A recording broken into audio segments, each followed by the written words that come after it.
Friends, आज की video में हम बात करेंगे मेष लग्न के चार्ट में शुक्र थर्ड हाउस में बैठा हुआ है मिथुन राशि में, तो इसका क्या प्रभाव होगा,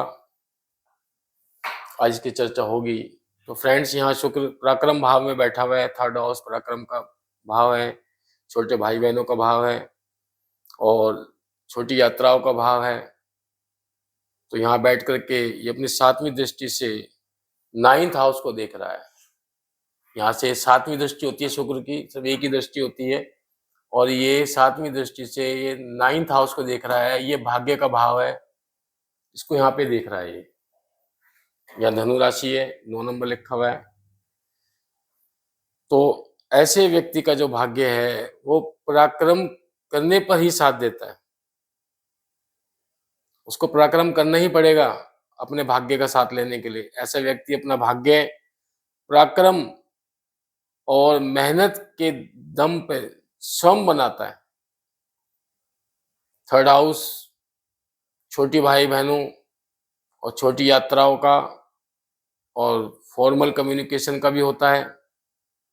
ऐसे में व्यक्ति छोटे भाई बहनों से अच्छे संबंध रखता है और उसे सहयोग भी प्राप्त होता है। और जो छोटे भाई बहन हैं वो उसके भाग्य में वृद्धि भी करते हैं, चार चांद लगाते हैं। तो ऐसा व्यक्ति जब अपने बिजनेस के लिए, व्यवसाय के लिए कोई छोटी दूरी की यात्रा करता है तो उसे काफ़ी लाभ होता है, क्योंकि ये थर्ड हाउस छोटी दूरी की यात्राओं से लाभ का भी हाउस है। और फॉर्मल कम्युनिकेशन से भी वह व्यवसाय को अपने आगे बढ़ाता है, क्योंकि थर्ड हाउस फॉर्मल कम्युनिकेशन की बात करता है और थर्ड हाउस लेखन की, मीडिया की, मार्केटिंग की और इंजीनियरिंग की बात करता है।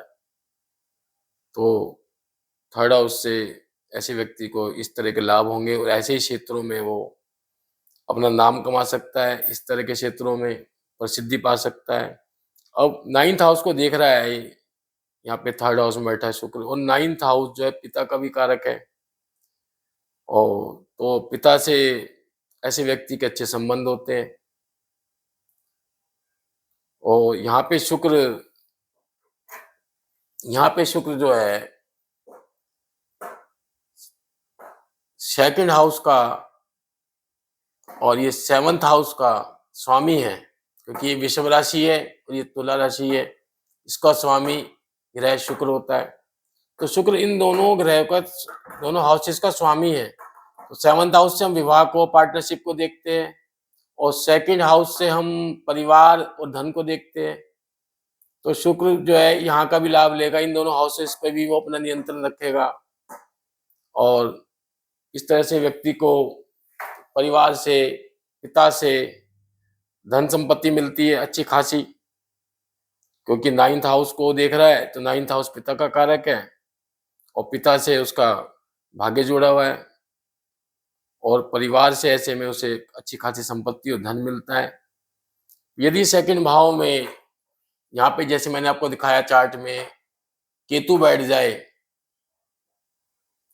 तो यहाँ पे राहु बैठा हुआ है, तो ये स्थिति क्या है, ये सेकंड हाउस जो है संचित धन का, बचत का, बैंक बैलेंस का हाउस होता है। तो ये धन को रुकने नहीं देगा यदि ये हाउस खराब हो गया केतु की वजह से और राहु की वजह से, राहु की दृष्टि पड़ रही है। तो ऐसे में व्यक्ति को राहु केतु के उपाय करने पड़ेंगे। और उपाय मैंने अभी पिछली वीडियो में, जिसमें इसका नाम है मेष लगन में 11वें भाव में शनि, उसमें मैंने राहु केतु के उपाय बताए हैं। और एक दूसरी वीडियो है मेरी, करोड़पति कैसे बने, उसके सेकंड पार्ट में मैंने सभी ग्रहों के उपाय बताए। तो आप उपाय वहां से देख सकते हैं और उन उपायों को कर सकते हैं। और ये जो केतु है या सेकंड हाउस का जो बैठा हुआ है, ये डिटैचमेंट की बात करता है। परिवार से व्यक्ति को दूर ले जाता है, कुटुंब से, परिवार से। तो व्यक्ति दूर जाके नौकरी करेगा या परिवार से दूर हो जाएगा किसी कारण से, ना चाहते हुए भी। तो आपको ये उपाय करने पड़ेंगे केतु के, राहु के, तो आपका धन भी संचित होगा और परिवार में आप रह भी सकोगे। तो एक तो ये चीज़ है। और एक ये यहाँ पे मैंने देखो ये बुध की प्लेसमेंट दिखाई है यहाँ पे।